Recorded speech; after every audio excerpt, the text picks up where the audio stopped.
Hello dear students, how are you? I hope you are doing well. So good luck to all of you for today's exam. So in today's lecture we will discuss about environment. So at the end of this presentation you will be able to understand what is environment, components of environment, types of environments, environmental health and environmental hazards. So what is environment? So environment is defined as the natural surrounding of an organism which directly or indirectly influence the growth and development of an organism. So the surroundings include air, water, land, natural resources, flora. These are plants, fauna, these are animals, humans and their interrelations. So there is another definition, it is the sum of all living and non-living factors that compose the surrounding of a man is called environment. So now comes the components of environment. So following are the components of environment: biotic components and abiotic components.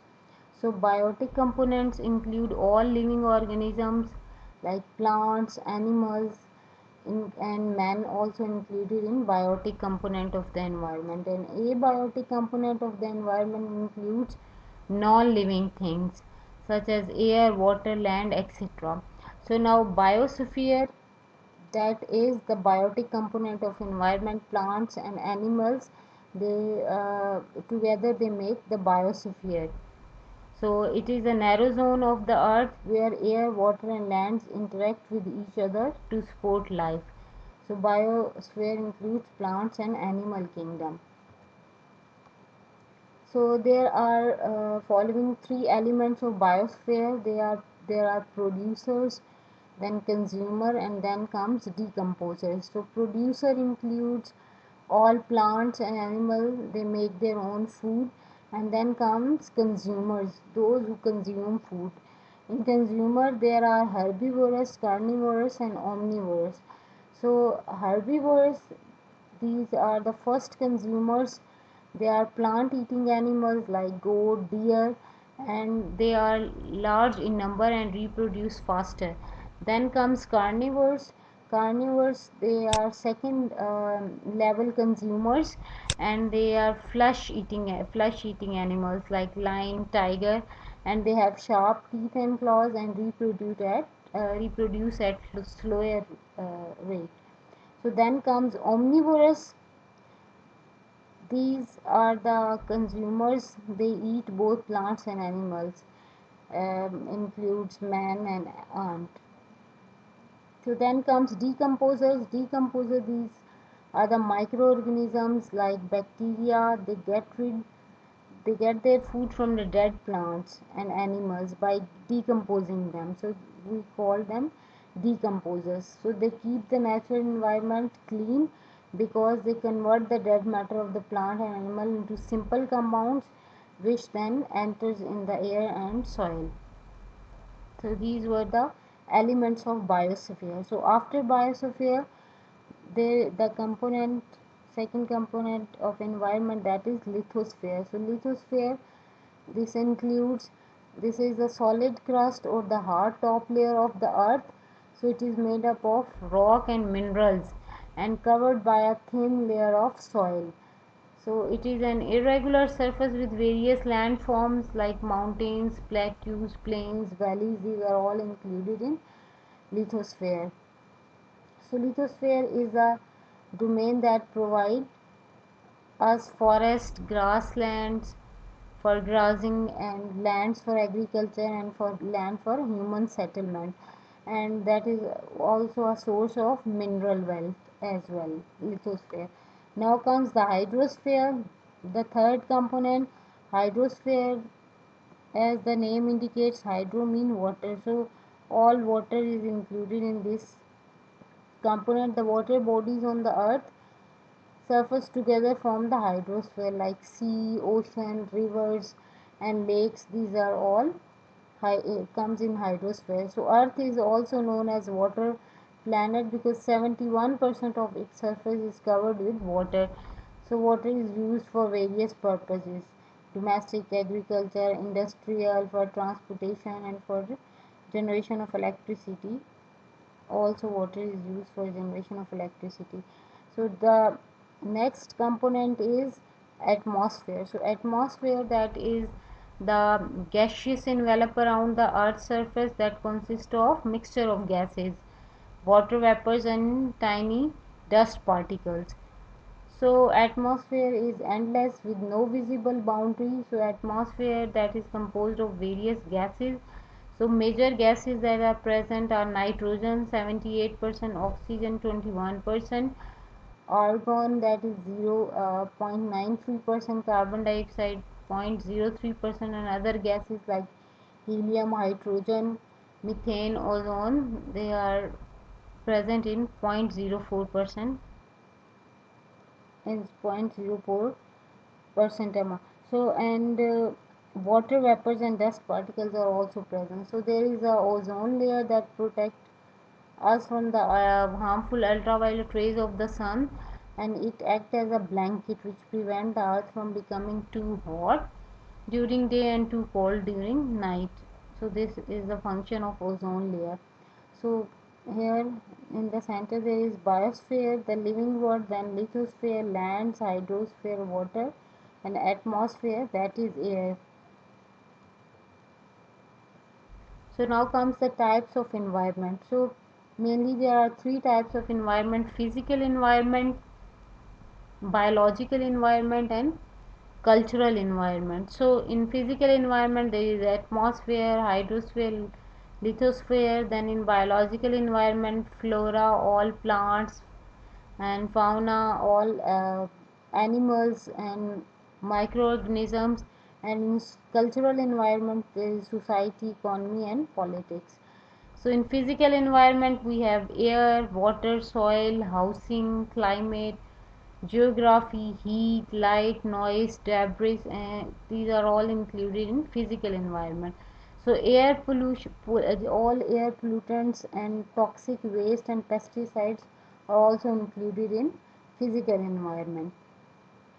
And biological environment, these are all viruses, bacteria, and other microbes, insects, rodents, animals, and plants. These are all included in biological environment. All disease producing agents, reservoir of infection, intermediate host and reservoir of infection, these are all included in biological environment. And in social, psychosocial and socio-economic environment, culture, their values, custom, habits, morale, religion, education, lifestyle, community life, and health services, social and political organization, these are all included in social and psychological and psychosocial and socio-economic type of environment. So what is environmental health? Environmental health, that is the study and management of the environmental conditions that affects the health and well-being of the organism, that is called environmental health. So basic requirement for a healthy environment, these are the following are the requirements for a healthy environment. For an environment is healthy when there is a clean air, safe and sufficient water is there, safe and adequate food is there, safe and peaceful settlement, and say stable global environment is there, then we will have an healthy environment. So following are the environmental hazards. So hazards, environmental hazards, this is an event which has the potential to threaten the surrounding natural environment, or it adversely affect the people's health, including pollution and natural disasters. These are all environmental hazards. In natural disasters we have storms and earthquake, these are environmental hazards. So there are further there are types of environmental hazards: biological hazards, chemical hazard, physical hazards, psychological hazards, sociological hazards.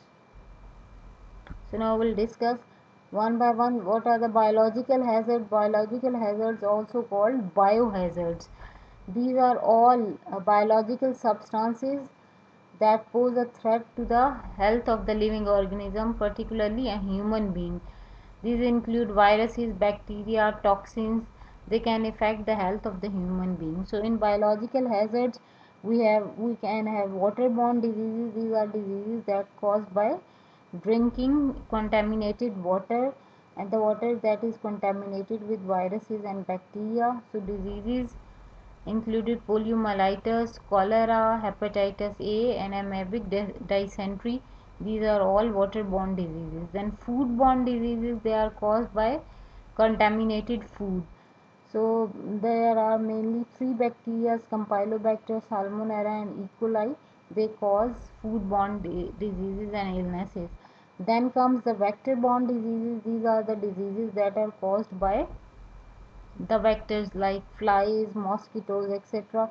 So this include dengue fevers and malaria. So these are all biological hazards. So next comes the chemical hazards. Chemical hazards, they result from mismanagement or misuse of chemicals, resulting in an unacceptable risk to the human health.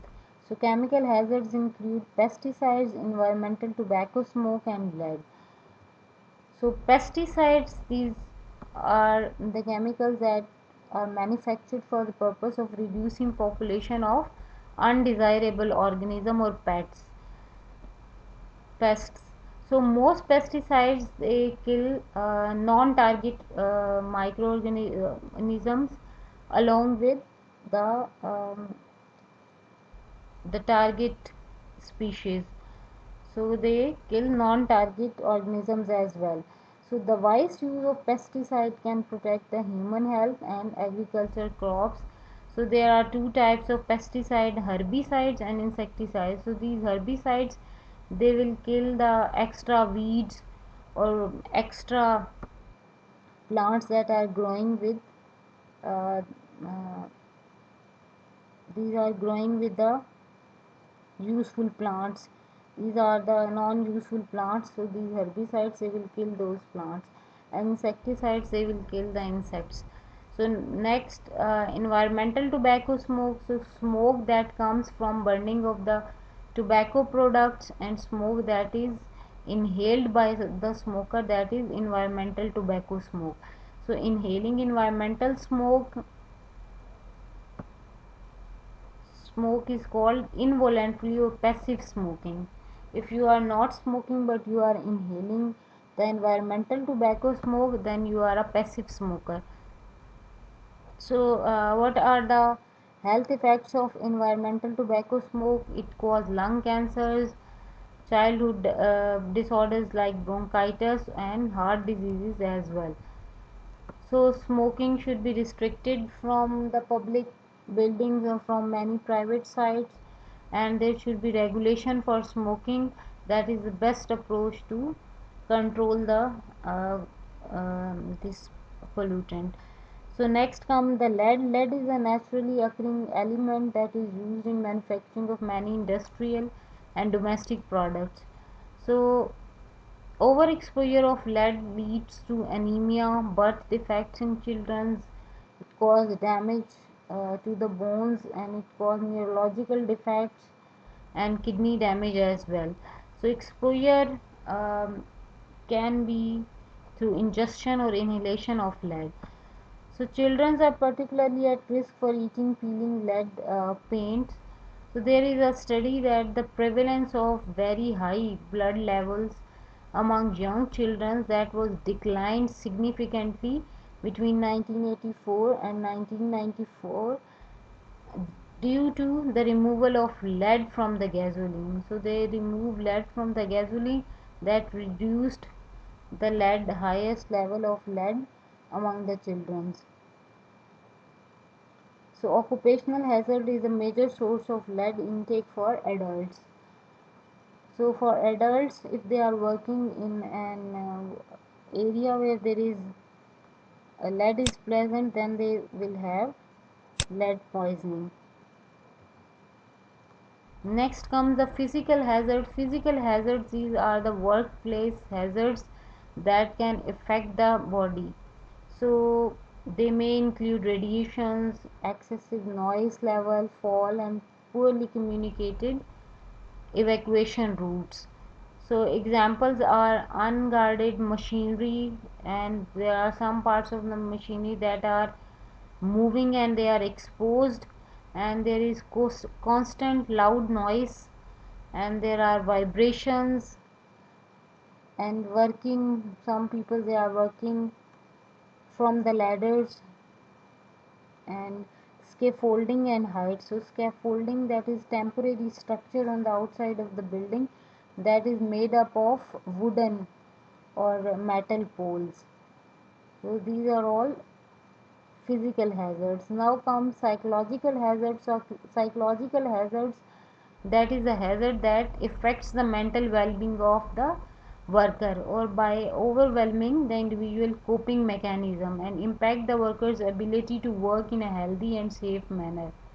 So psychological hazards include work related stress, work related bullying, and work related violence, and work related fatigue also included in psychological hazard.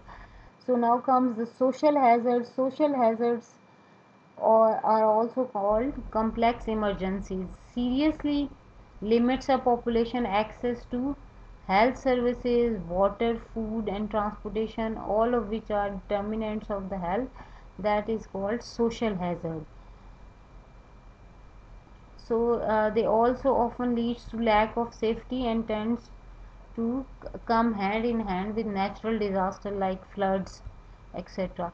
So next comes environmental disaster. What is environmental disaster?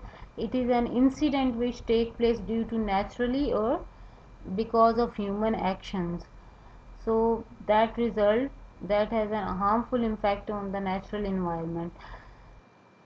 So in the environmental disasters that comes naturally, they include wild fires, landslidings, floods, quakes, droughts, and tornadoes, tsunamis, volcano and eruption. These are all